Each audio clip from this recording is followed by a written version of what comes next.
Welcome back to the BnB podcast. I apologize in advance if my audio is not very good. My mic's broken and we're having issues with it. So sorry if that's an issue. If not, thank you for listening. We appreciate it. We got a lot to go through today. The Leafs are disappointing, but what are we going to do? The Jays are full spring training mode. The NFL's got lots of news. The NBA's got lots of news. Everything's actually pretty big this week. We're going to have a longer episode, I'm assuming. But we'll start it off with the Leafs. Did you watch most of their games this week? Yeah, I've honestly watched a lot of their games recently. And, dude, they, for me, hot goaltending's one. Yep. Obviously. They ran into brick walls. Yeah, dude. You face Thatcher Demko, who decides that he's going to be unrealistic. Right. Yep. Apparently, he just, he made everybody say, okay, yeah, that's why Markstrom's gone. I get it. Mm-hmm. Right, absolutely. And then, you run into Connor Hellebuyck, who is the Vezina winner. The reigning Vezina winner, exactly. The reigning Vezina winner who is showing you exactly why he earned that. And I feel like maybe we didn't get to respect that as much because we didn't get to see the Winnipeg Jets as often. Yep. Now we're seeing it, and now we're just seeing exactly what they have. That kid can fucking play. This is the reason why that they're always saying we're able to compete. We have the goalie to do so, and even losing Patrick Laine. They didn't lose Patrick Laine for nothing. They didn't get a slouch of a player. They got a star back in that deal. Yeah. And it makes a lot of sense what they did. It's a good team out in Winnipeg. I think I said on this podcast last week that I don't know if there's a team in the North that can take 4 to 7 from the Leafs. That's a team that can take 4 to 7 from the Leafs. Now watching us play them for multiple games at a time, just because they have that Vezina goalie in the backside that can just win you games at will. Like even that game they lost, Hellebuyck almost won them that game single-handedly. Like, I think he made 36 saves by the end of the night. And I think William Nylander could have had 7 goals if he had any other goal in there. He is always square to the puck. He never looks out of it. And then even, the last game against Winnipeg, they throw out Brossoit, and it's just... Yeah, he shows up too. Right. Yeah, he does exactly what a back...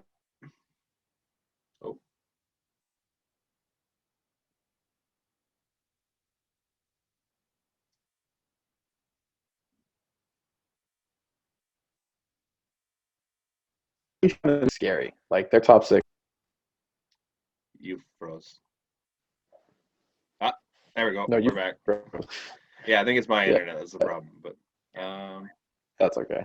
You said you were gonna say he did exactly what a backup and then something after that. So he's doing exactly what a backup should do. He came in and he shut Leafs fans up, and he shut us up for sure. Like we were all high and mighty last week that we just rolled through Edmonton and. The going is good because we shut down the top 2 players, and then first in the league, no problem. Yeah, but you know what, man? This looks a lot worse than it actually is. Okay, if you look at their last 10, they're 5-5. Okay, yeah. They're right down the middle. It sucks for sure. But if you're looking at a slide where you're gonna lose games, 5 out of 5 in your last 10. If this is their slide, okay, 4 to 6, not gonna like it, but I'll take it. And then you pick it back up, right? Yeah, it doesn't mean that they're out right now. They get this 5 days off now where you can regroup, figure out what the hell's going on, and then come into – do you know who they're playing on Friday? I didn't know, but it couldn't have come at a better time, though. No, exactly. You need this gap, and then you get – so you come back in against Calgary. They'll probably have Jacob Markstrom in net. I mean, you could get goalied again for sure, but, I think you're going to come in rested and regroup mentally – to a point where, you just went on this run. Let's just figure it out while we're off. Maybe you get Wayne Simmons back by then, maybe not. But you could have a completely different look next Friday. You also get Austin Matthews back, who will be healthy. And right now, oh my God. If you can't tell me that he's laboring, man, just look at their power play where he's not in the same spots. It's a lot to play a game, fly somewhere else, and then play another game. And especially when you're already hurt, you're playing at 80%, let's say. And then you have to do that with less. It's clear he can't shoot.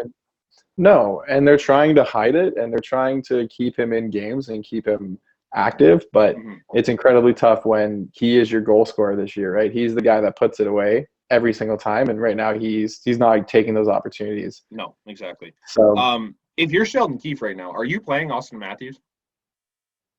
I think if he says he wants to go and he wants to contribute that way, for sure. It sucks because Ottawa game last night, you can basically say for about 2 minutes, the Leafs lost the game.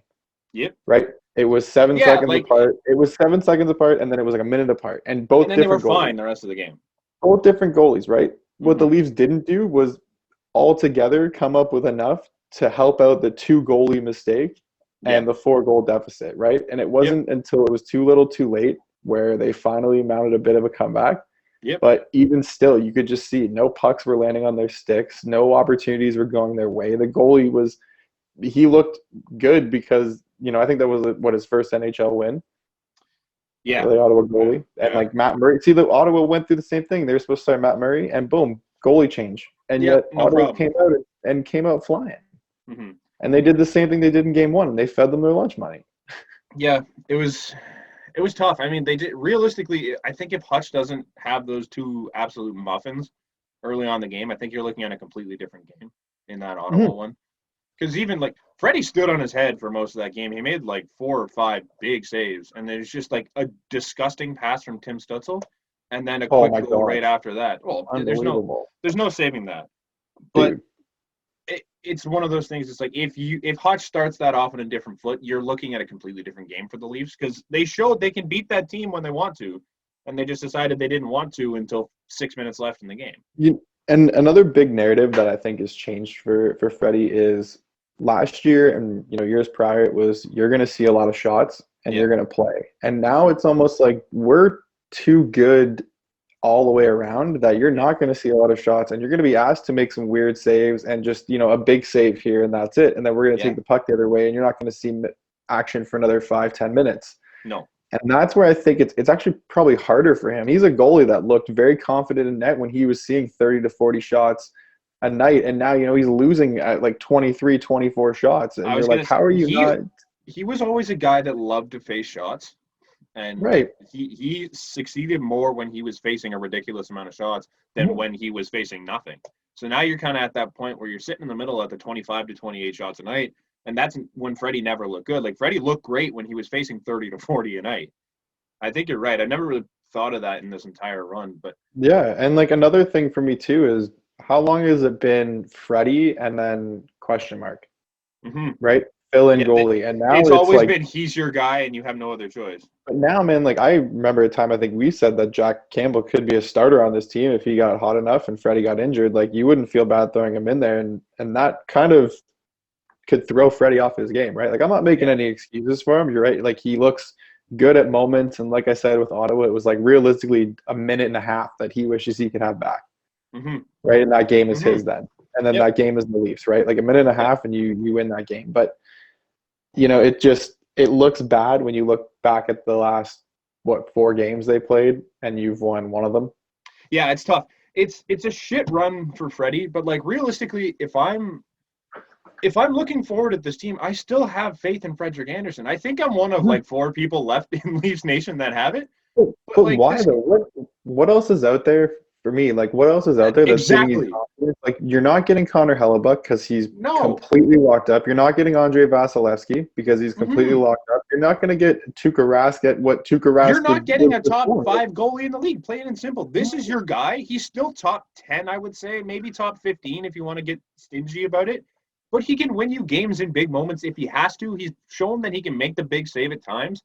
And there's nothing better out there right now. Jack Campbell's not a better option. I'm sorry. I love Jack Campbell with all my heart. But that guy is not a starting goaltender in the NHL, and he never has been. And he's hurt. So your other option right now is Michael Hutchinson. You're going to have to ride Frederik Andersen until he dies at this point, because Campbell can't play, and Hutch clearly can't do it. And that's what you want, though. That's what he looks like he wants. Yeah, is ready to come in, right? And he came in on that Ottawa game on a second half of a back-to-back after playing the entire first game. Came in 3 minutes into the game? I don't even think it was that, and played the entire rest of that game and looked phenomenal. Outside of one goal where I think that rebound control needs to be a little bit better, but like there's no defense there anyway, so you can't blame Freddie on that one. And then the other goal is just there's not one goaltender in the league that's making that save on that Stützle pass. That was disgusting. You know what else this is good for too is that he's a UFA coming up, and this doesn't show to me that we're gonna need to whip out the wallet and any money down. Yeah, this is kind of a you wouldn't be mad if he asked for the same amount of money. You wouldn't be mad if he asked for a little less money because he sees that the team needs more around. Like, Yeah. But this isn't a year where you go, oh man, we're gonna need like $10 million for a goalie, No. like or like that's ridiculously high, but somehow Bobrovsky is walking away 10 mil. But like, I don't think Freddie's not demanding 6 or 7 anymore because he's not worth it. I don't think he's gonna try to even talk about 7. I think he kind of took himself out of that conversation, and this is such a shortened year where you do that fast enough, and you're gonna be struggling to get them in the 6. Mm-hmm. So. Freddie has been bad, obviously, like the last 2 years, because last year he got hurt. He's had a rough go. This year, he's had a lot of bad games, and like I'm talking like sub 850 games, and he's still got a 900 save percentage. Like it's not good, but it's one of those things that like he's struggled in multiple games this year, and he's been hurt, and he's still been fine. Before the last 2 years, like he's been consistently a 917 to 919 goaltender. There's no varying from that. He's only 31. He's played a lot of hockey. I think he needs to split time a little bit with Jack down the stretch if he can. But if you're looking for a guy in the stretch down the playoffs, there's no one better available than the guy that's currently sitting in the net in Frederik Andersen. There's no other option for you. I think that Freddie is a perfect name to throw on a cup as your goalie. You know what I mean? Sure. Like we have seen worse goalies out there, dude. Like I watched Jordan Binnington has a cup. He's not good anymore. Can you tell me the Philadelphia Flyers, who they took to the Stanley Cup Finals? Michael Lehtonen. Michael Lehtonen was their starting goaltender. You know what I mean? Like you don't they need split with Brian Boucher too. Like, you do not need to be the bee's knees, but you need to be solid. You need to do your job. Get hot when it matters. I don't give a shit if Freddie's doing well in the middle of the season. It does not matter. As long as we make the playoffs and he shows up come game 1 of the playoffs to the final game that they're in it, then I'm happy with Frederik Andersen. I don't care if he throws off a 905 the entire season. If he throws off a 940 in the playoffs, that's all he needs to do. Yeah, absolutely. And if he makes the saves when you need the saves, that's really realistically it for me. Yeah, exactly. Speaking of contract issues, there is a UFA at the end of the year that, regretfully so, I've been harping on for a few years. And I didn't think he was going to demand all that much. But if you're looking at what Zach Hyman's done this year, Zach Hyman might make some money at the end of the season. And I don't think it's going to end up being with the Leafs. See, I do agree in the sense that he's going to deserve an increase in money. But I also may think that he looks at the team, and depending on how close this team gets, he tries to run it back with the boys, like he seems like he's very close with Matthews, Marner, Neal. Like it's not like he's like forgotten within that group. He very much fits with all those guys, and the Leafs could see that and make it a priority to try to keep him around for a fair amount, right? You have how many guys that are on 1-year deals, right? That are here that you have a bit of cap play to work with, not the absolute most, but not a lot. But Freddie's probably coming off the books. I don't know if they re-signed him, so you're getting a bit of space there. So if you can get a goalie that's a little cheaper, then you're getting money. But like Zach Hyman, there's no money out there for him on a lot of teams right now. So he's either going to go to a worse team for more money, or he's just going to hang out here for 2, maybe 3 years and be like, I'll take this bridge deal and sign a big ticket when the cap goes back up. Because the cap's going to be flat again. There's no denying that one. So it's going to be like a deal that puts him in like the 4 to 5 range, I would think. And then maybe a couple years down the road, he takes his $7.5 million deal. I'd be interested. I don't know what his mindset is. Obviously, he could be thinking either way, but I think he's smart enough to know that there's a lot of sponsorship opportunities here, and he's already seen it. He's doing commercials on commercials, and he's got his whole brand deal with his books and stuff like that. And he's a hometown kid, and he likes it here. So I don't know. Toronto is a huge market, and it's a lot to get onto this team, right? We heard, John Tavares was probably one of the first superstars that said, dude, like, of course I wanted to play on Toronto. Yeah. Who would not want to go home, Like, who would not want to be playing for your home city, for the team that you grew up cheering for, right? Yeah. And that's for a lot of Ontario area people, like a lot of, Torontonians who are out there playing, they definitely do want to come home. Mm-hmm. And so I could see, like, Zach Hyman, and it's not like Zach Hyman's play is belittled. It's not like it's not like we in the Toronto market, overlook what he does to the team, right? There was a point where it was like Connor Brown and Zach Hyman are the same player. Which one are we going to keep? And God. Right? Do you see that though? Like there was an option. Everyone was like, Connor Brown. We didn't know back then, right? Like Zach Hyman has always been this gritty, like digging guy that gets the puck for you, and he does a really great job of that. But up until this season, Zach Hyman's hands have been atrocious, and I've hated every part of him playing on the first line. I don't know what Zach Hyman did in the offseason, but he's undressing people, and he's like going coast to coast with the puck, and I'm like, this guy just completely turned into a different player. He listened to the podcast. That's why. Yeah, apparently he's been listening to me talk a little bit because his hands are significantly better than they've been in the past. He was driving that third line when he was on it with Mikheyev and Engvall. Like he made them look good offensively, which is insane. And he's just been a good, complete player. I don't think he goes for more than what William Nylander got. Personally, I don't think he'd be worth that because, like, I don't even think he'd be.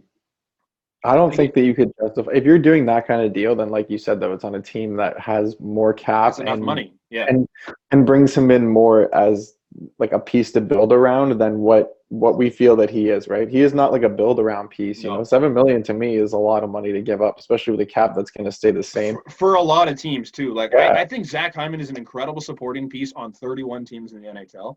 But if you're paying him almost as much money as Leon Draisaitl's getting, then there's a problem. And when does that expansion draft kick in, right? Because like Seattle's going to be coming around real soon. So if you have a guy like Zach Hyman right. So if you have a guy like him on your roster and you sign to a no move clause, or he has to be one of the guys that you take on, like that's a spot right there, right? So you need to consider that. Yeah. What does Zach Hyman mean to your organization if you're going to go? As the Leafs, you're in a nice spot with Zach Hyman because he'll be a UFA at the end of the year, and then when they do the draft, like the expansion draft, he's already basically protected because you can't protect him as the Leafs, and that's a big risk for Seattle to go. Yeah, we'll try and take Zach Hyman because like he might not. He doesn't have to sign there, right? He could be like, no thanks, and go somewhere else. Right. So you're kind of safe there. I think it helps to have him around on that UFA deal, and that might be why they haven't extended him yet, which is pretty smart. Same with Freddie. Even if they want to keep him, it doesn't make sense to extend anyone at this point until after that expansion draft. So it's interesting. I'm really intrigued to see what he gets from any team. He could be worth a lot in some people's minds. Personally, I think he's a great supporting piece, and that's all he'll be. But there's definitely teams out there that are probably willing to give him the $7.5 million deal that people are raving about. They just don't have the money. I know it's weird. It's like when Philly gave that to Kevin Hayes, and everyone was like, "But I think more of that was the 7 years by seven and a bit mils." But it kind of reminds me of that, like how there is definitely teams out there who are willing to go that extra step, right, to ensure they get them. So I had a tough week. First, I threw out my back. That's why we're delayed here. I couldn't fucking get out of bed for 2 days. Yeah, you're getting old, eh? Yeah, I don't know what's going on. It's weird. Something else happened. I forget what it was. Oh, I was buying shit and it ended up being stupid expensive. I'm like, I had to put it back and not get it. It sucked. But then I'm on my phone and I get the notification. And if you've heard me talk on any of my podcasts so far, you know how much I loved Mikko Lehtonen. Yeah, Mikko Lehtonen's gone now for a fourth-string goaltender out of Columbus. AHL goalie, yep. I hate it. I hate it passionately. I don't have a lot to break down the trade on because I don't know much about this goalie out of Columbus, but I don't understand. Like crazy under the radar too, eh? Like I kind of didn't even. No one even really talked about it. Like it was nothing. It doesn't make a lot of sense to me because I literally had in this doc when we were talking, I was gonna say, would you rather have Mikko Lehtonen or Travis Dermott in the lineup? And they answered that question by going, we don't even want Mikko Lehtonen on the team. I don't get it. It doesn't make sense. He's not making anything. He's a UFA at the end of the year. The only thing that I think could be, my brother and I were talking about it, and he made a good point. It could be one of those things where he went to the team and said, look, if you're not going to play me, I would like to go somewhere else, or else I'm going back to Russia because I can't come all the way here and not play. Absolutely. But on the flip side of things, I was thinking it could be another thing where the Leafs went to him and said, hey, buddy, look, we don't have a spot for you this year. We're going to get you playing time somewhere. And at the end of the year, if you want to come back, we're willing to sign you and bring you back for another 1-year deal to put you in our lineup next season. But as of today, we just don't have a spot for you. I think that's also fair, personally. I think the other situation's probably more likely, but I would love to see them take another chance on that kid because I think when he was on the ice, his ability to move the puck and his ability to move his feet is unbelievable. He just never really got his look in the NHL, and I think in Columbus he'll have a really good opportunity to do that. So hopefully things go well for Mikko Lehtonen. I hate to see him not here, and it's going to be brutal when my jersey shows up in a couple days. You got one, didn't you? Mm-hmm. Oh, that's awesome. Is there any way they could just slap a Columbus logo on the front? And I got one of the reverse retro ones because I'm like, I like that jersey. I don't hate it as much as everybody else. And I'm like, I like Mikko Lehtonen, and I hope he stays. I knew at some point he was going to be gone, but I thought it was at the end of the year. And I waited until he played a game in that jersey. I'm like, done deal. He's worn it. I'm good. And I ordered it on the fake sites, and I got it shipped into me. But as you know, the sites that are not real NHL sites, they take forever to ship. So it's been about a month maybe, since I ordered that thing. And it shipped last week or the week before or something like that, and it still hasn't come in yet. He shipped with it. Yep. He got shipped before my jersey got shipped. So that's really good. I'm sorry. That's just tough luck. Yeah, I'm actually looking at the this point here that I put down. I don't even know if it's still a stat. Still a stat, yes. It is? Is it those exact numbers, or? I think he has one more goal, if I'm not mistaken. Okay. But Mitch Marner, it's crazy to think that on the power play, I think he's got 13 points. Yeah. All assists. Yeah. All of his goals have come 5-on-5. That's insane. That's insane because he has 11. He has 11. Right. That's absurd. Good for him, man. He quarterbacks that power play like nobody else.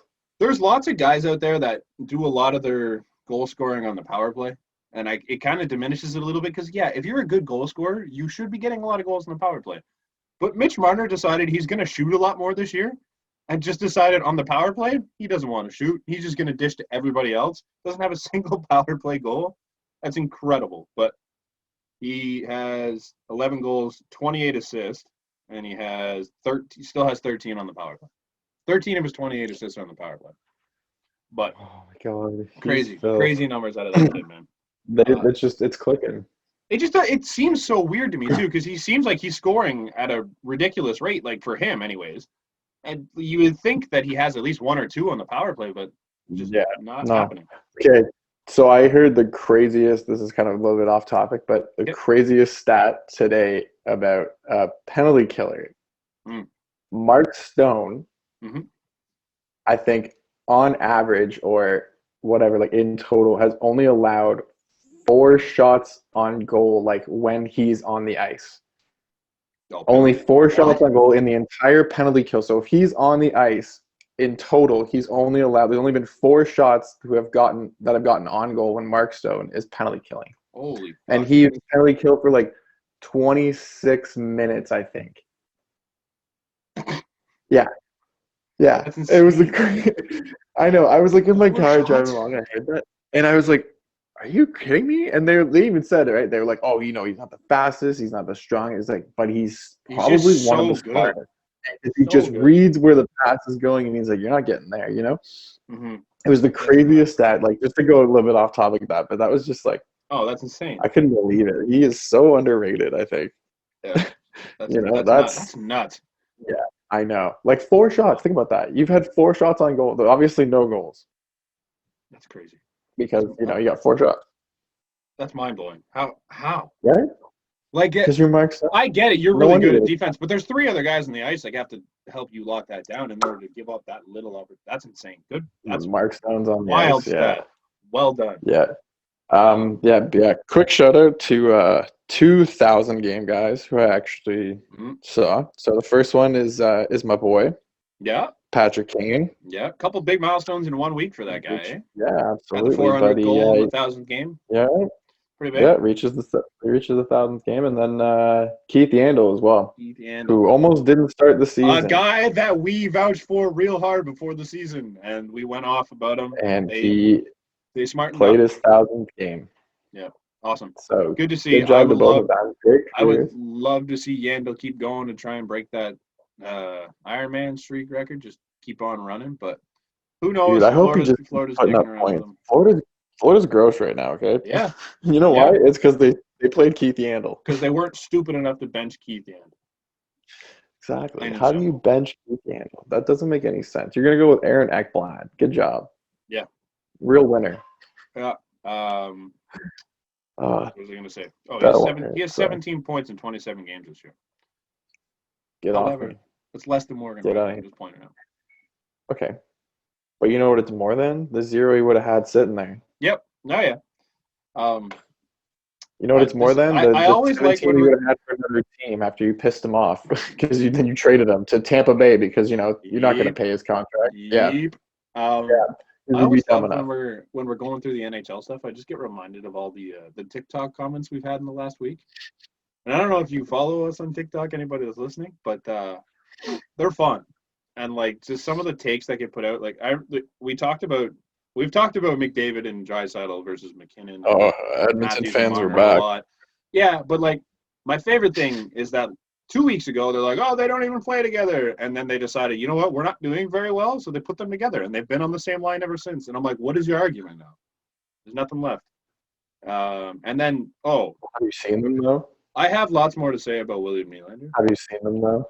Oh, they're disgusting. They're the best line in the ice. They're gross right now. They're disgusting. Like they also give them Yamo and they just look gross. There's nothing you can do about it. Right. But like you can't you can't come to me and say, oh, they don't play together. They played more together in the last week than they have the entire rest of the season. Sure, but they play together. Yeah. They're playing together, and you're finding success. Good job. Way to go, Edmonton. Way to figure it out. Yeah. I have lots to talk about William Nylander because people are still bashing on him. Still to this, I released those videos like a week and 2 weeks ago, and people are still in there talking about how he can't play defense. And I'm just gonna stop talking to people on TikTok about William Nylander because when you come to me and say he can't play defense, you're just wrong. Plain and simple. Like there was a play in that second Jets game where he blocks a shot for the breakaway, like gets to the point, blocks a shot, takes off, and didn't score on the breakaway because Connor Hellebuyck's unbelievable. But like there's plays like that. There's plays where he's along the boards and he wins puck battles. I don't know where people are getting this notion that he doesn't all of a sudden. Watch the game, watch him win puck battles constantly. It's ridiculous. And then saying he's soft and he's afraid to get hit. He's taking the third most hits out of any Leafs forward. So in what part is he afraid? I don't agree with any of those points there. Like they're all bad. No, I think the one thing about his game, which I wouldn't blame him for either, though, is getting in front of shot lanes. Like you know, you could maybe that's the one thing I noticed that rotating over is not his like strongest suit, right? Like you know, getting over to the point is not where he shines, right? Which is like it's okay, but you know what I don't want to see. Mm-hmm. I don't want to see Shea Weber winding up with a big clapper, and then all of a sudden William Nylander goes down for the rest of the season because his ankle shatters because he decided to get in the way. Yeah, you know what? The guy is one of the. I got a goalie in that for a reason. Let him see it. I got defense who are there to push things out of the way. If he can get his stick on it, for sure, I'm on it. Like, you know what I mean? If he can disrupt it in that way, you know what I don't want to see him getting in front of a shot because every time he does that, I'm gonna go like this. I'm gonna go. I don't need a Wayne Simmons broken wrist because William Nylander had to block something from the point. Like the guy is way too valuable in the offensive zone where he's been arguably the best player in the past 2.5 weeks because he's just on this absolute tear right now. I don't want him blocking shots so that he can no longer play in that offensive zone and not put up points for this team. It just makes no sense. I don't understand the argument. I will have it every single day of the week, but I'm tired of people using the same dead points over and over. I just don't think that they're watching. Then you know, it's really easy to say. Like you know, that's what I said. Though, like everything else in his game, I feel that he does very well. And you know, if he's hanging a little high, like okay, it's upsetting, but he's getting a lot of offensive chances that are just not going in. You know, how many times he's hit a post, he's hit a goalie in the shoulder, he's rung it off a mask. Like it's frustrating. I watched him on the bench break his stick. Like you know, and that's actually what brought me to my point that I put on there, that the NHL needs to figure out their fucking stick problem because this is brutal to watch. Chris Letang, I felt so bad for him that week or that game that he his stick blew up 2 times on him and he one of them he was accepting a pass. Yeah. Like I get it. You want to sell sticks, you want to make more money. Not for these guys. No. These guys deserve way better quality sticks. That's not happening. They're making them so much lighter nowadays, too. I think you're kind of compromising a little bit of the structure. That might have something to do with it. I really don't know the science behind it.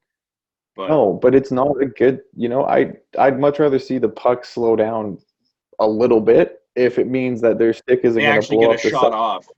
Yeah. Yes.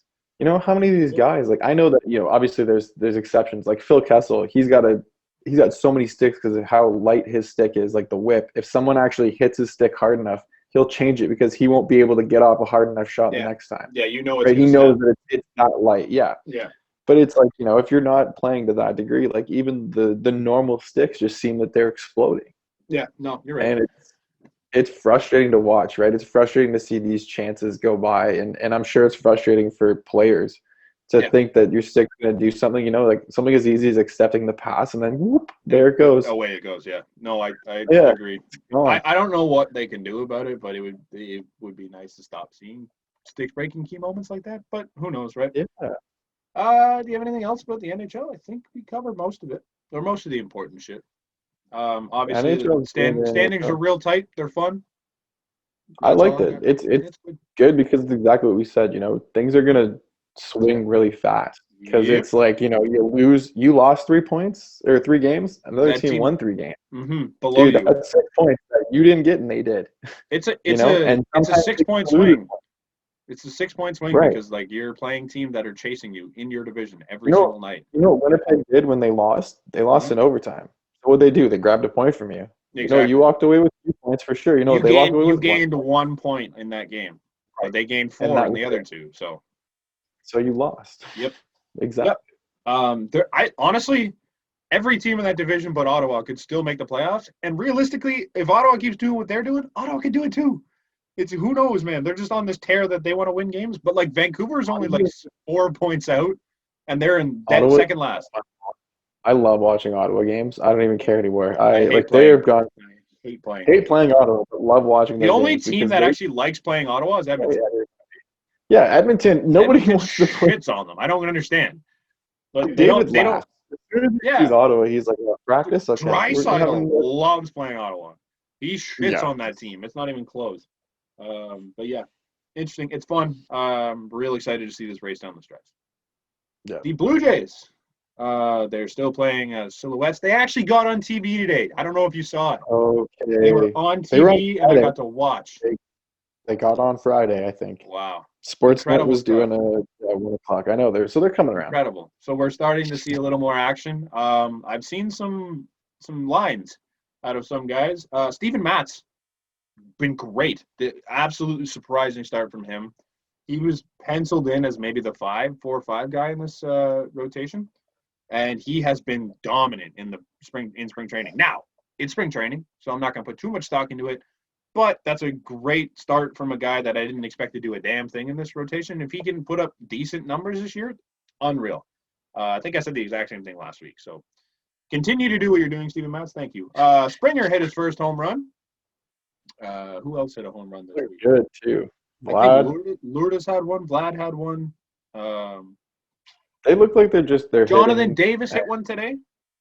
Yeah, and I even heard, when they lost to the Yankees, it was like a 4-run 9th inning, which is like you're taking them deep into games. And I get it, it's not the Yankees, but you're still showing that you can compete long enough. And I was actually going to bring that game up next because Alek Manoah started that game. So Alek Manoah has pitched 6 innings so far in spring training. Hasn't given up a hit.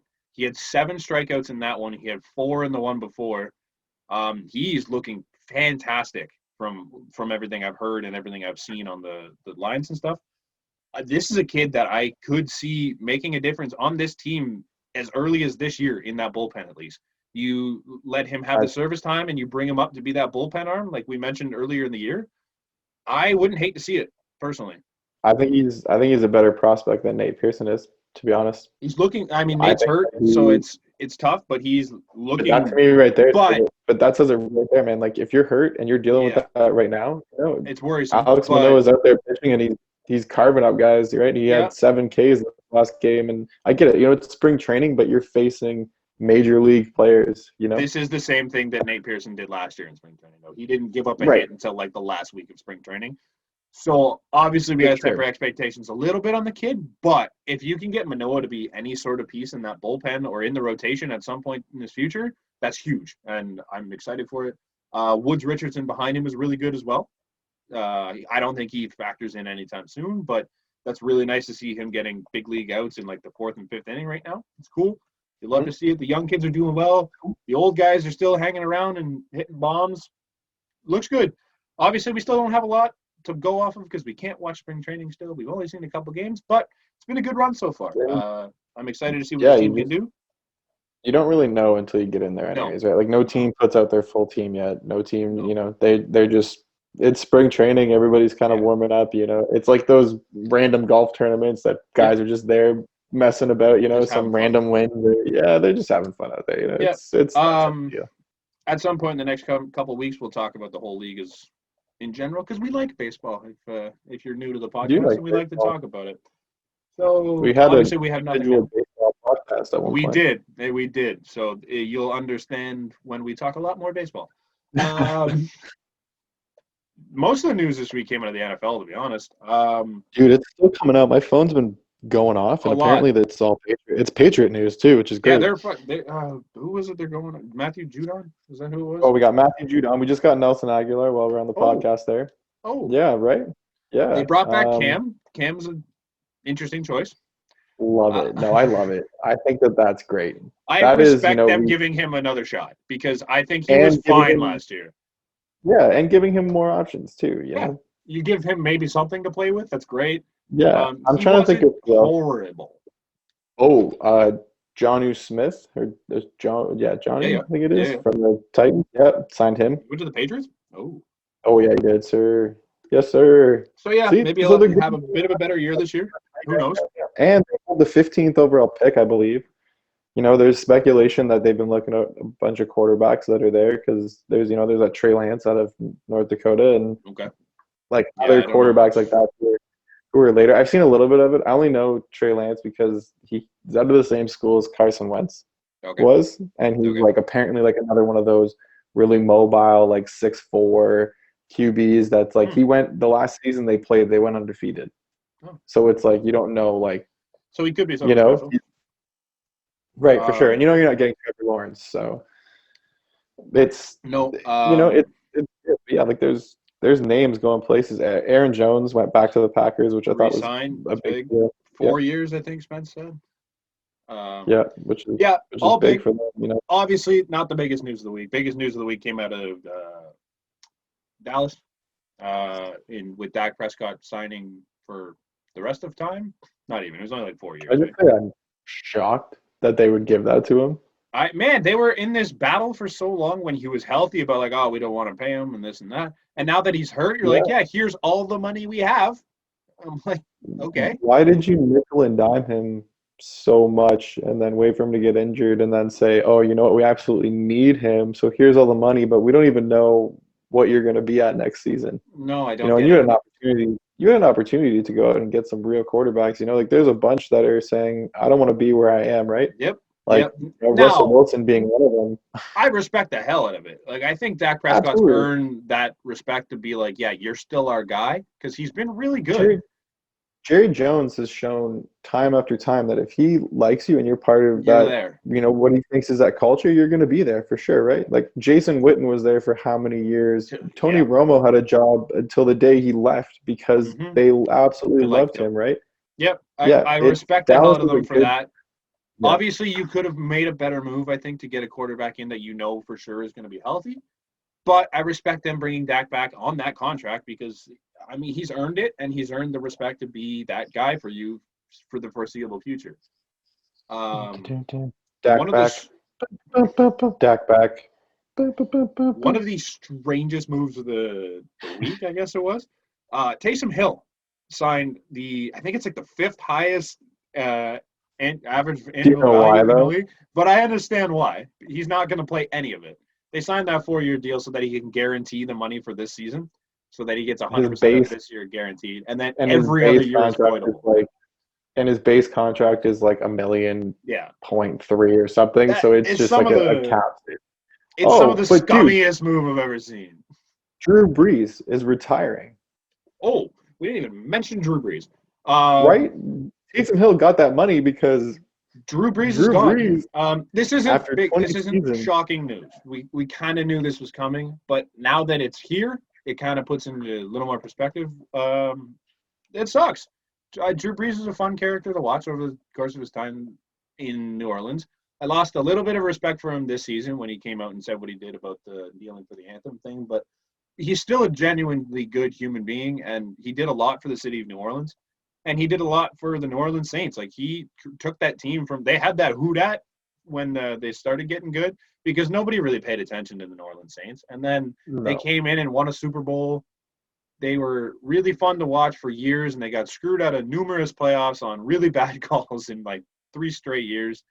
But Drew Brees was there for it all, and he'll go down as one of the better quarterbacks in NFL history.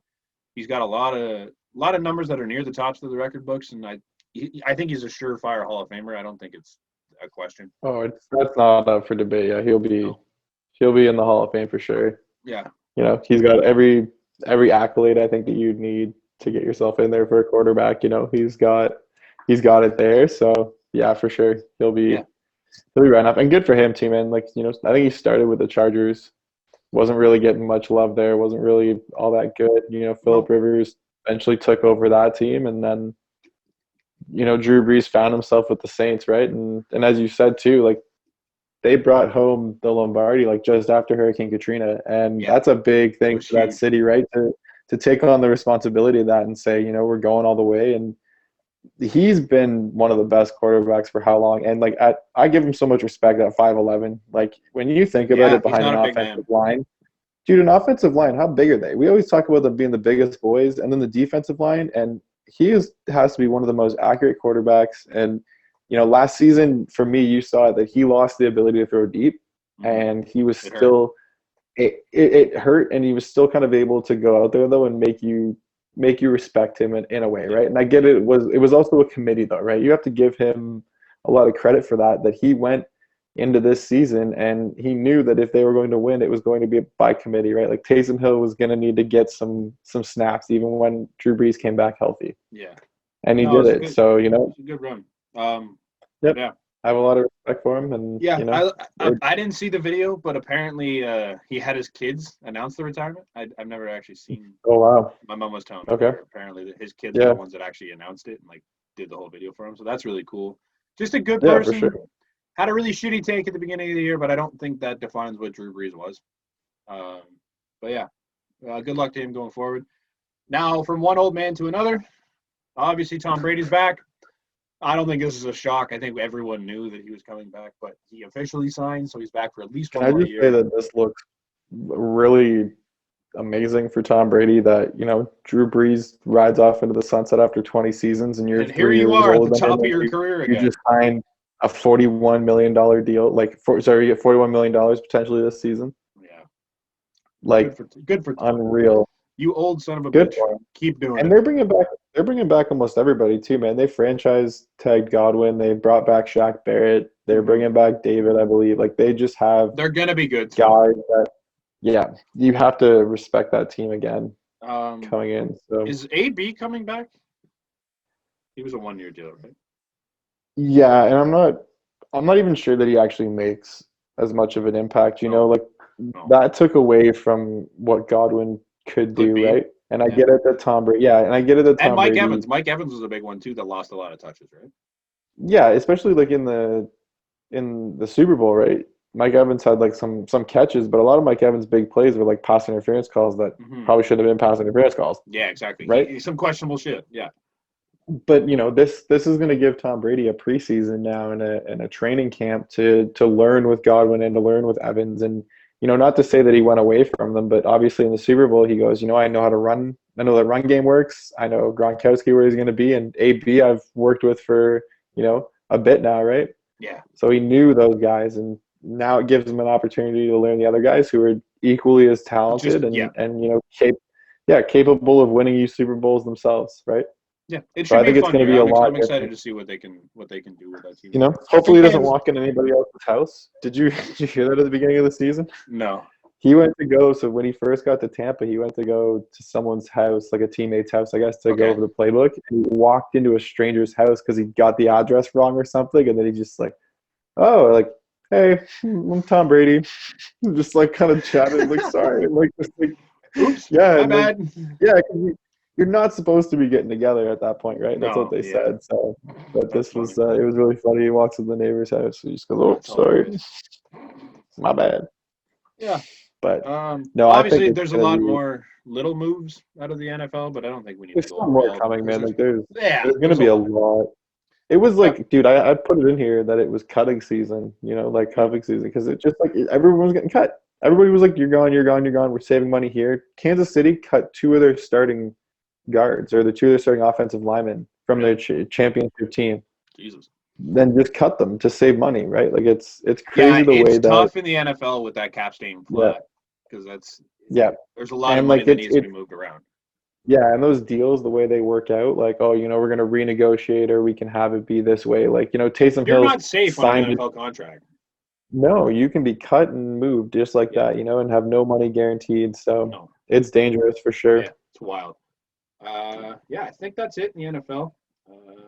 We actually have multiple bullet points in the NBA this week. It's crazy. We don't talk about the NBA very much, but I kind of want to start with Kyle Lowry because Toronto. Absolutely. I think you wrote it in the Kyle Lowry needs to die a Raptor. I don't disagree with you, and I don't think he disagrees with you because it came out not too long ago that he said he wants to retire a Raptor. He said it in an interview. He said, like, whether it's a one-day contract, I'm gonna retire after, like, which is great for me, but I don't think he wants to leave here. I know he said Philly's his home, but Toronto's his second home too. And I think he wants to be here. I think it's just up to the front office whether or not they think he can stay here or they want to build. I don't think it makes sense to trade him right now because what the hell are you going to get that helps this team moving forward for Kyle Lowry? Well, so I heard the Heat were kind of interested, right? And potential people that you get back are like Goran Dragic and Kelly Olynyk and apparently Tyler Hero was brought up, which is neat. That's neat, but to what degree, right? Like Tyler Hero, absolutely. I've seen a YouTube video where he goes off. I've seen a couple games where he's bubble Tyler Hero. It's a pretty special kid, but he's dude, obviously what's the not biggest that all thing the that? time. And you know what the thing is right now with the Raptors is if you're not going to play defense, you're not going to play on this team, right? Matt Thomas has not seen the floor at all because he is not able to keep up with anybody. He can't run with anybody out there. So what does he do? He sees 3 minutes of not even garbage time. He sees three minutes of the extra landfill time. Yeah. It's nothing. He's not getting anything remotely good. They could have everybody out. Right, you know what I mean? But they had everybody out and it's still Matt Thomas 10 minutes. Yeah. You have 5 guys out and the coach, and you can't even convince the assistant coach to give you some playing time. So I just think that Tyler Hero is kind of one of the same. It's good. It'd be cool. Similar, he'd be an awesome shooter. But I don't think it's just Tyler Hero in that deal. I think you're getting Tyler Hero and maybe Dragic packaged in, and then you get Tyler Hero, right, and maybe a pick too because it'd be a late first-round pick. I understand that. I can see maybe that moving. I don't see what Philly can give you that helps you for the future personally. Maybe picks, but I don't know. I don't see a move. I don't see a trade involving Kyle Lowry that's we should do that because that'll benefit this mediocre team we currently have. I really struggle to see why Philly is so in love with Ben Simmons. Don't get me wrong, man. He's a good 2 player. 3, not even a 2. He's a 3. He's a 3. You can't shoot. That's the thing. You have a huge part of the way the game is going and the way the game is now changed that everybody can shoot from everywhere, right? We've seen Biggs shoot from outside, and he's not able to. No. So how are you going to tell me that he's going to survive and win you championships in this game when he can't do His huge defense is really good, but awesome. They're not winning games because of it. No. What part of that team was not able to win championships? You want to say Jimmy Butler this, Jimmy Butler that. Jimmy Butler is not a problem. No. Jimmy Butler is a forward, hard-working player. Right. Jimmy Butler is somebody who will be honest with you for sure, man. I watched an interview with him and JJ Redick, and he even said, he goes, you know what the issue was? He goes, nobody stepped up. He goes, we watched film for one day, and nobody said shit about it. And he said, so why am I going to say shit about it? Why am I going to be that guy? I'm the new guy. He goes, I shouldn't have to say anything. No. And he goes, and then when I do, everyone gets mad. And he goes, so why? He goes, I come from Minnesota where everyone's already eyes on me because I tried to say something there and tried to be this, the leader of that team, which they needed because Cat and Andrew Wiggins were not. It was Minnesota where he he hopped in the scrimmage with the bench players and beat the starters, right? Yeah, I think so. Chirping Like, the whole time? yeah, oh yeah, which is great, man. Like, I've a lot of respect for him as a player. I think he's a really, really good player. I'd want him on my team. For sure. You know, so I don't think that. Yeah, I don't get it. Philly's weird. Philly's a weird situation. Philly just doesn't have. Yeah, that doesn't work for me. Like the Ben Simmons and Love. So I would honestly like if you can get Kyle Lowry. You can get Kyle Lowry for a couple of years because you can say, "Hey, come to Philly and hometown and play here." Yeah. Yeah. You know what he's not going to do? Like, but you're accepting this $30 million deal, right? Kyle Lowry's not going to take less money. Kyle Lowry probably won't take more money. No. Like he'll take around that ballpark, right? Yeah. And maybe if Toronto and Philly come up and say, "Hey, we'll do 25, 26 because we want to put more pieces around you," like Philly especially saying, "Hey, we'll do this much," which is a couple more years too. Yeah. Yeah. Then he could say that and be like, "Yeah, okay, for sure." But he's not going to go and say, everyone expects Kyle Lowry to take this big discount. Yeah. Why? Yeah. What has he done differently, man? He's been the same Kyle Lowry that he is. Yeah, you're right. So it'll be an interesting couple of weeks for Kyle Lowry to see what happens. I can't see him go. That to me, as Messiah's handed in his keys. Kyle Lowry's already gone. My team is just blown up at this point. Everything I brought in is leaving. Yeah, you're gonna leave me. You're gonna leave me Pascal, Fred VanVleet, and OG. Where like I love 2 or 3. Yeah. But not for the price tag that I'm now left with. Not for the cap situation that I'm in. Yeah, that sucks. So. Shittier news in the NBA. Myles Leonard, trash bag human being to begin with. Obviously, if you follow the situation with him at all, he was. How do you really feel? Man, he was the only one on his team to not kneel for the anthem, and at the time you're kind of sitting there thinking like, obviously it's a shit thing to do. Like even if you don't believe in it, just fucking join your team, like whatever. And like you're thinking, oh, he's got his own reasons for it. Then he gets caught in his stream. I think it was last week, whatever it was now. He was using racial slurs in his stream live in person. It's just like it just confirms everything that you already thought about Myles Leonard and what he is as a person. And it's not a good human being. But obviously Julian Edelman came out and had a really nice statement saying like, I want to help you learn and this and that. And I respect the hell out of Julian Edelman for that. It takes a big man to do that, and I get that. He's done that before. Yeah. I'm trying to remember who he brought it out to before. Mm-hmm. I think he said it in that statement. He mentioned it. Going away from me. Yeah, but he extended the hand to somebody, right? And he said, Great. Look, if you need to be... I respect the hell out of Julian Edelman. But so the big thing in lots of sports is you want to see a personal brand out of the athletes. And a lot of people do it really well, and it's cool. Like Trevor Bauer has his own personal brand, and he's great at it. But there's lots of guys that should just stay the hell off of social medias in general because they're not good. Like, I guarantee you there's a lot of people in all the sports that you know and love that are just not good people. And it happens. But when they start coming out like Myles Leonard does and you get on streams and you say stupid shit like this and you keep doing what you're doing, it's really bad personal branding. And there's just lots of people that should just not be doing that kind of shit. I can't believe that he only got like $50,000 fine, and that kind of upsets me that it was that little. Like, what is that to him? $50,000. Peanuts. It's peanuts. Like, are you kidding me? He's been an NBA player for how long now? And you're telling me that $50,000 and a week. He's been suspended for a week. We're not done with the NFL. Oh, we're not? Rob Gronkowski signed a 1-year deal with the Bucks. The boys are back. They're going back. The boys are back. I'm hyped. I love seeing him play. I'm excited to see at least one more year out of the guy. He stays as long as Tom Brady still exists, right? Like that's going to be the thing. Oh, absolutely. I think as long as he doesn't retire until Tom retires. No. No. I think we've said enough about Myles Leonard. That guy's trash.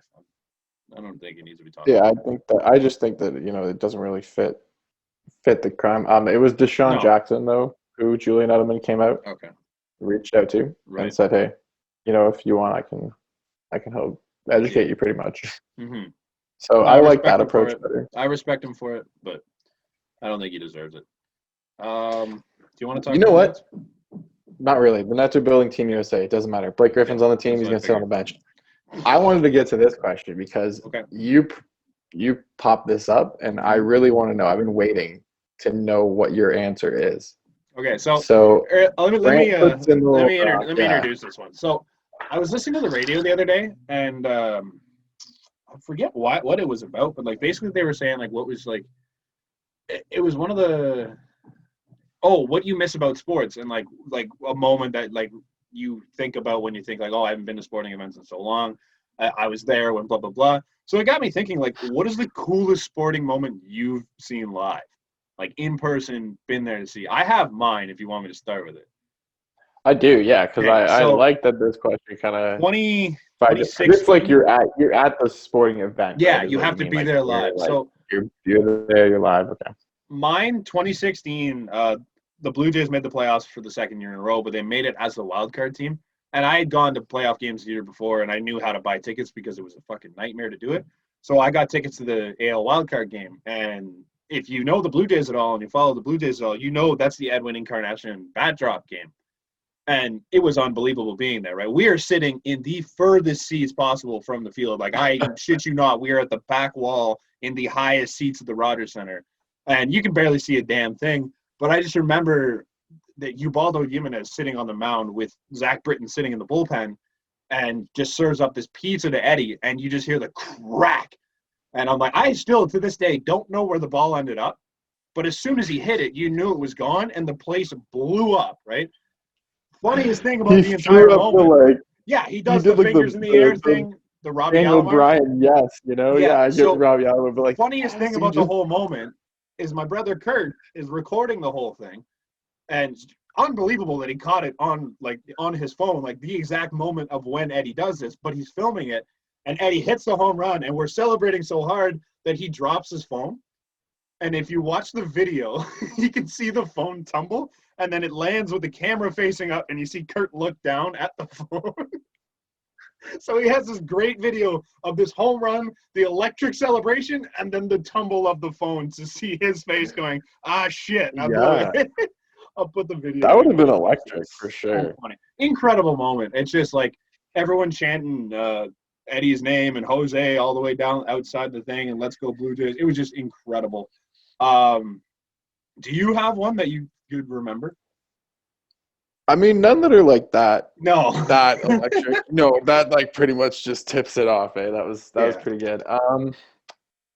I went to see the bronze medal World Junior game when they were in Montreal. I know that it was Russia-Sweden, and it was the one where Russia won in overtime. But like even still, like just to kind of see them, like the skill was unbelievable, right? Like you don't really get how good these kids are until you see it live for yourself, right? No. And they move it so fast. And we were like pretty much at a really good height that it was just above the glass, and you could just see, big game. And just to like watch them kind of go off and like to score it, and like people still cheered, and some obviously more people booed, I think, because they wanted Sweden, but even still it was just like to see these kids go through. It's so cool. It was definitely a cool moment to experience. On top of that, like those are both like ridiculous. They're fun, big things. But like even the stuff like when you and I went to the Astros first game in Toronto. Oh my God! After Osuna came back, and like the boos that rained down on him, like I still talk about that story because it was just like I've never seen so much hatred live towards a human being in a sport. That one was interesting, because that was the first time I think that we'd witnessed a player that people disliked in Toronto, and you heard it, It was crazy. It was so cool. Another cool one. Awesome. I went with my dad to the Raptors game, and I think that we actually saw the 76ers play, and that was when TJ McConnell played for the team, right? He plays for the Pacers now. TJ McConnell is like just a hard-working point guard. Right. My dad and I decide, we're going to be his number one fan, and we're close enough that he can hear everything that we're saying. We start yelling, give him the ball. We start yelling for him to put it up. We, like, as soon as the play's dead, too, we're like, come on, TJ, like, get back in there. And he looks over. He's making eye contact with us. Like, he knows that we are just beefing this guy up. People around us are like, man, these are the biggest TJ McConnell fans I have ever seen. And we were just like, we're laughing our ass off, though. It was like, it was just cool that he could hear us. He's looking over at us. Like, that's like awesome. What are these guys? There's cool little moments like that. I had one. And if you're a Leaf fan, you remember this moment. But see if I can find the day of the game. January 29th, 2015. So I'm assuming it was the 28th the game was. If you're a Leaf fan, you remember this moment because we were playing actually, I got free tickets that day because I was at work. And my dad's bosses had like people that had tickets to the Leaf games all the time. So from time to time, he would get tickets to games. And at that point in time, the Leafs were not very good. So tickets were easy to come by. So they gave us free tickets to watch the Leafs play the Arizona Coyotes, which at the time they might have been Phoenix, but whatever. And I'm like, hell yeah, we're going, perfect. So we went after work and we went to go see this Phoenix and Toronto game. And at the time, it was Jonathan Bernier in that. And I remember sitting there like 6 rows up from Jonathan Bernier, and OEL from the far blue line just fires this wrister in, and it just beats Jonathan Bernier from the far blue line. And I remember sitting there like, this is what being a Leaf fan is right now. It's just watching this absolute sieve. Was it dead quiet? It was dead quiet. Oh, my God. Like, the booze raining down. It's just like, yeah, it was just so bad. Just watching this puck, just clean, just boom, through Jonathan Bernier. And I'm like, what are we doing here? I'm like, this is the epitome of being a Leaf fan. I'm like, great. This is Leafs Nation and wrapped up in a bow for me. Mm-hmm. This is me. In 2015, what's that, 6 years ago? I was 18. Sitting there like, yep, this is Leaf fans. That's so funny. So I've actually been on TSN's top 10. Not from me actually doing anything. Yeah. From me being in the shot of somebody doing something. So in Toronto, there's a semi-professional ultimate frisbee league. Okay. Or a team, anyways. The league is like, throughout America and Canada. But anyways, this guy makes a ridiculous run for the frisbee and then lays out like a ridiculous footage. Like he had no business catching it. He catches it. Yeah. TSN catches wind of it, pumps that up.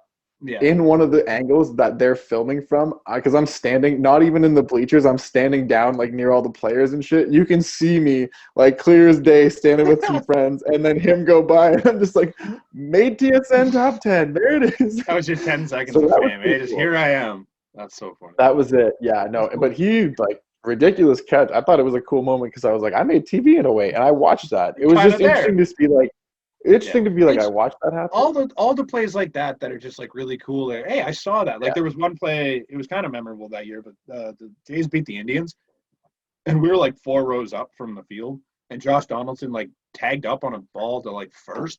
And ended up scoring on this tag up where he like slid around the catcher and had this really sick slide. And I just remember being there for it. And it's been shown on all the highlight reels of that year.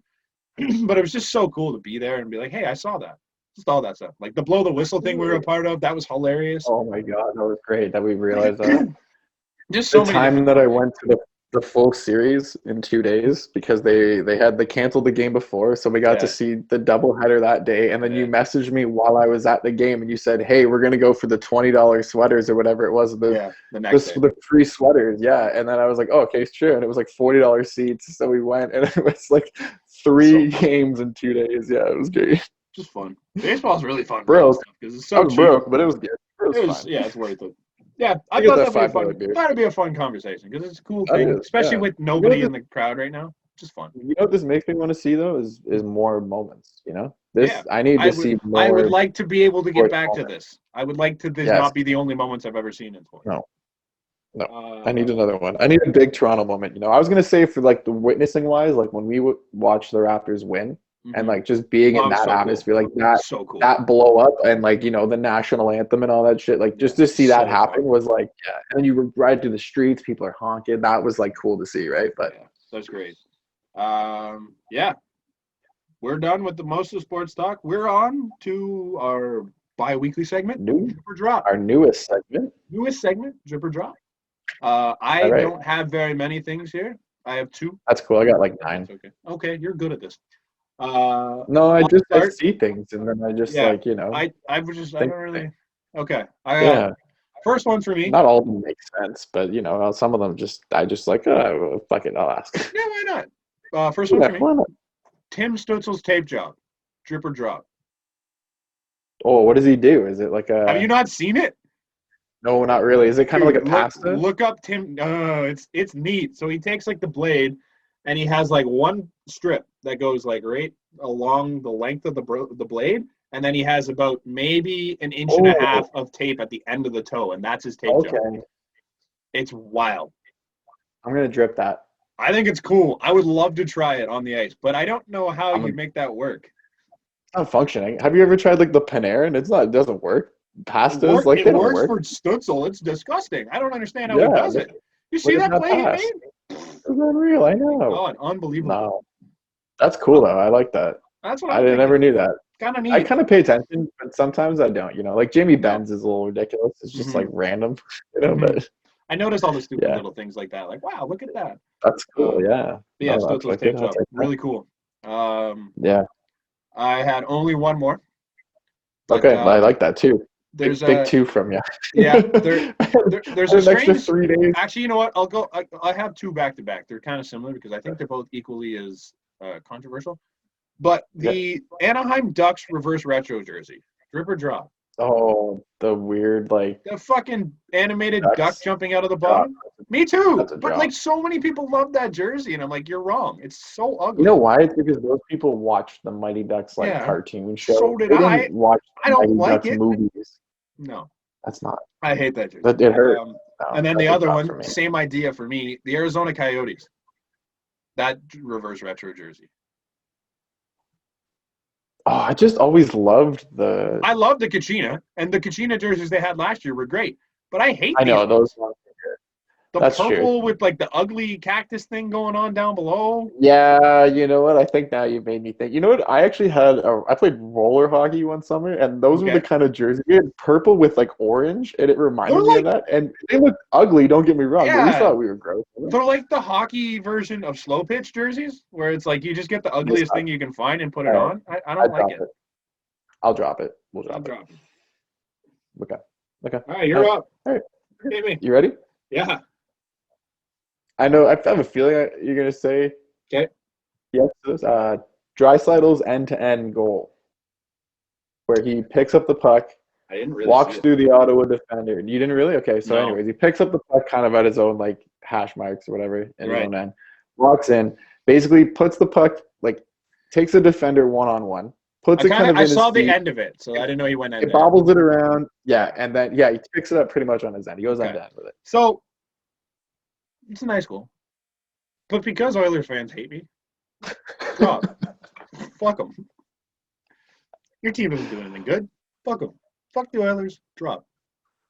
Okay. Hate me. Honestly, I was going to drop it too, not because of that. I thought I like that he got motion.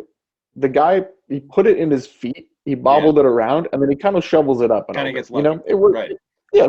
You're right. Not the greatest end-to-end. It wasn't ridiculous. I got nothing positive left to say about the Oilers on this podcast anymore. It was good. It was okay. I'll give it a 7 out of 10. It was respectful. You went end-to-end. Good for you. But you also took on a penalty kill, and you put it right in his legs, and then you kind of no. Okay. No. We kind of touched on it earlier, so I guess I have my answer. Freddie's play in the Jet series. Are you dripping it? Are you dropping it? Would you pick that up? In the Jet series alone, drop. That was bad. It was terrible. Not good. But like Freddie on his own, I'm still hanging on to that man because he's great. I have nothing. I still think Freddie can get it done. I'm one of few. You dropped Jet series. But the Jet series was bad. You got to figure that shit out. He's hurt. All right. Did you see any post-game interviews? Probably. I've heard. All right, because the Leafs have a bit of a flow problem going on where nobody has cut their hair. Yeah. Are you dripping it or are you dropping it? It depends on who. Actually, you know what? No, I'm dropping all of them. I was gonna say it depends on who. I hate Marner's. Marner's was the one that I had, but then I realized all of them have. I hate Marner's. I hate Nylander's. Tavares is like inconsistently good. Sometimes it looks good and sometimes it looks terrible. Actually, Mo looks okay. And then Austin Matthews just always looks the same, so it doesn't really matter. But, like, all the ones that are notably different, not good. I cannot stand Nylander's hair that long. Like, he's a good-looking dude when he has it, like, long but trim. He's a good-looking man. Marner just needs to cut his hair. That looks terrible. And then that's it. Tavares he's too old to have the fucking mullet thing going on. Okay. Yeah. Going away from the Leafs and going to the Jays now. Right. And I know that you're going to say yes to this. Okay. But the way that George Springer looks in those Blues, are you dripping it or are you dropping it for that $150 million? Really jumping on the George Springer train now. I said this would happen. I'm dripping it. Because, like, I didn't like George Springer when he was an Astro. But, like, in the offseason, I was trying to get on board. And now that he's a Blue Jay and he's doing things, I'm like, yeah, George Springer, let's go. I'm here. Nice. I'm glad that you changed your tune. I mean, I can't hate a Blue Jay because of shit he did in the past. I'm like, he's here now. Don't be an idiot, and we're fine. I think it helps your first at bat, you get a dinger. Yeah. No, he hit a single in his first at bat, but he did have a. Was it? Okay. Yeah. Single. You know what I mean? First at bat in that game. Contributing, and I'm here for that. You show why that you're the leadoff man, you know? Yep.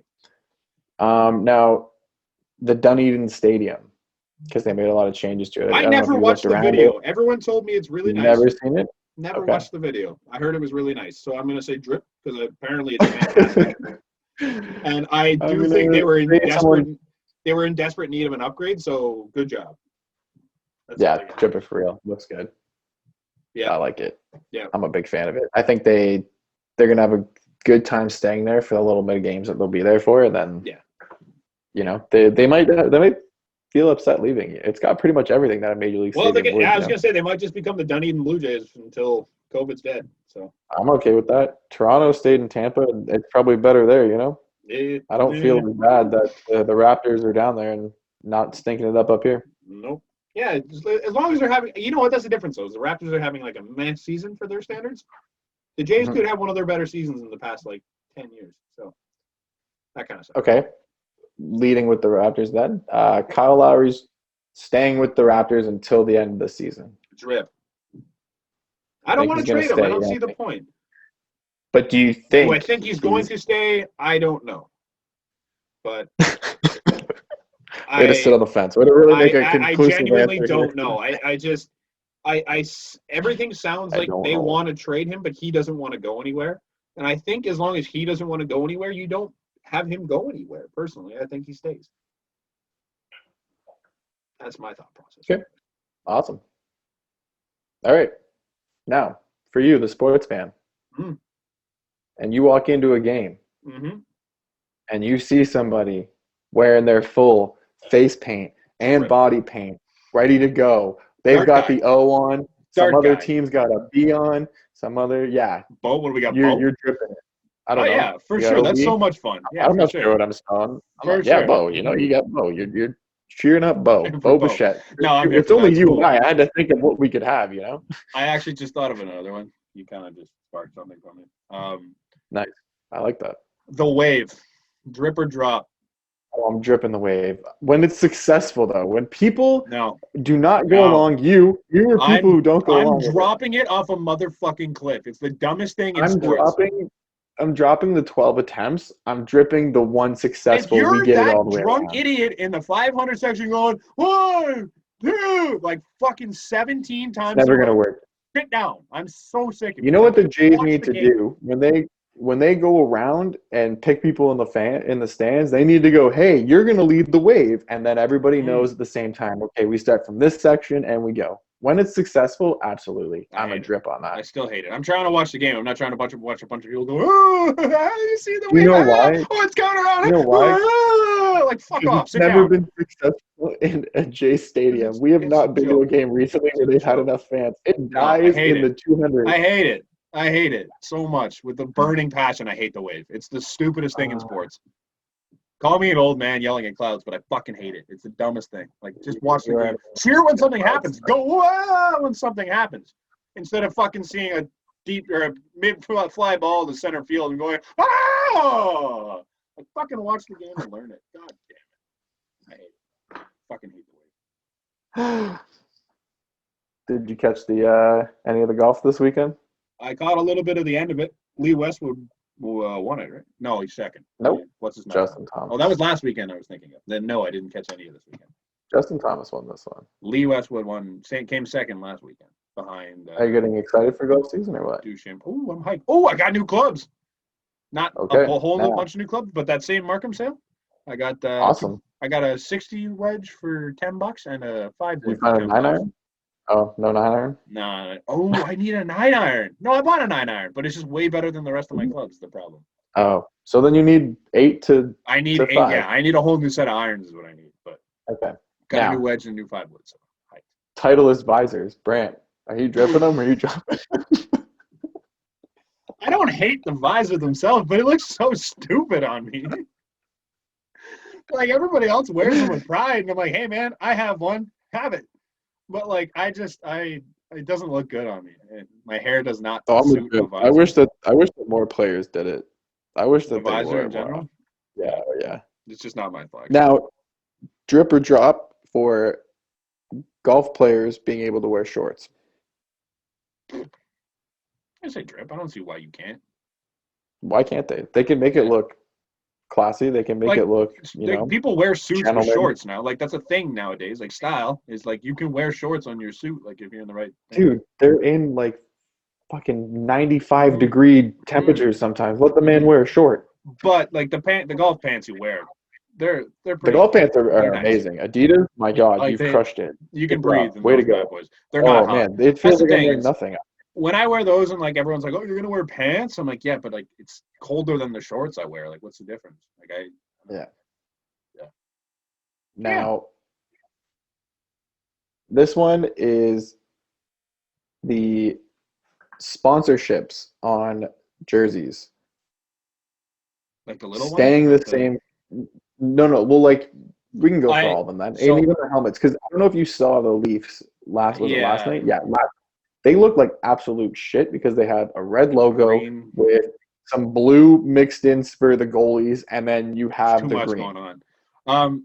I don't hate sponsorships on jerseys, but I think you have to do it right. I think the NBA does it right. I don't think the NHL is doing anything right. Yeah. No, I'm dropping it. I'm dropping it on the helmet and jersey. I'm okay with the NBA jersey one because I think it's just small enough that it's not really that big a deal, and you don't really notice it all that much. But I hate it in soccer because it's the main logo. I hate that. I hate having it on the helmet because it looks stupid. I hate the banner on the front of the helmet sometimes. Yeah, or when you play like the European teams, they have like the the huge, it's like stitched in. It looks weird. I don't like it at all. I don't think that the subtle thing in the NBA jersey, I'm fine with. The Scotiabank, it sucks that banks themselves have distinct colors because Scotiabank should have to blend into the. Because the white and the blue, if you did a blue Scotiabank logo, it'd be fine. I wouldn't really hate it. But there's lots of teams that have stupid logos like that. Yeah, no, it sticks out it just sticks out so bad, Like even red, Nashville, Bridgestone tire has a little like red wick in it, and it's like Nashville's yellow, gold. Yeah. It's not that. There's no red. There's no black. Nope. And those are the two colors of the Bridgestone. It's like, okay, cool. Yeah. All right. The final one. I don't know if you watched too much of the final one. This is it. This is all. This is what we're closing with because I actually got a chance to see it for myself, and I'm gonna drop it right away. Okay. But Tim and Friends / The Jay Show. So all of these They changed it to the Jay Show. They cut Dan O'Toole. I know they cut Dan. I was real frustrated about that. Just the Jay Show.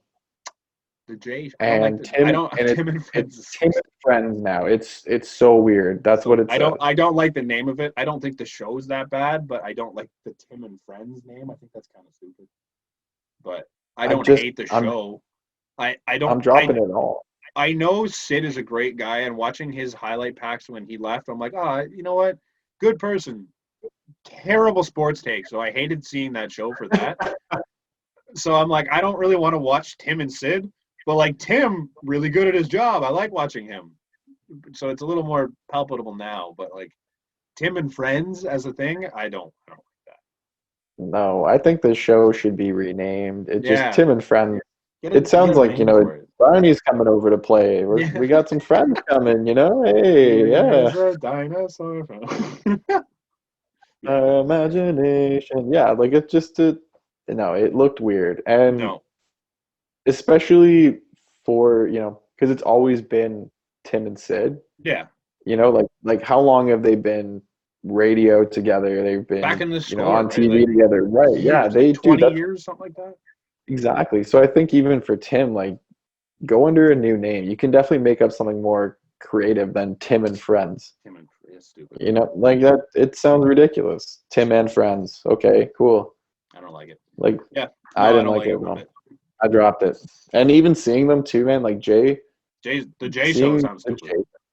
It looks weird. It just feels weird. It almost feels, and I get it's different because Sid walked away and Dan got fired, but having them both leave was just it's weird. At the same time, it's just like, what the hell? It's weird. Yeah. Weird going through some weird things, and Duke isn't going to the big dance this year. So like they're not? No. Oh, I didn't know that. Dude, first time in like 26 years. Yeah, Duke missed it. Really? Wow. Duke is missing the dance. That's crazy. That's wild. Yeah. I saw that. That's what I'll end with. That was my bomb. Well, that's cool. Well, thanks for listening. This has been the BnB podcast. I said it again. Look at me go. Check us out at the BnB pod _ on Instagram and Twitter, and at the BnB podcast on TikTok. That's where we have the most fun. Be sure to comment there. We love it. Edmonton, we gave you a bit of a break this week. Yeah, hit you with some jabs. I'll be back next week. I got lots to say, but the Leafs aren't doing well enough for me to talk shit. So he's got a back that's hurt. Yeah, I'm sore. I didn't get time to fix that. Check us out, theasports.com for more content. Click like, subscribe, all that fun stuff down below. We'll see you next week. Cheers.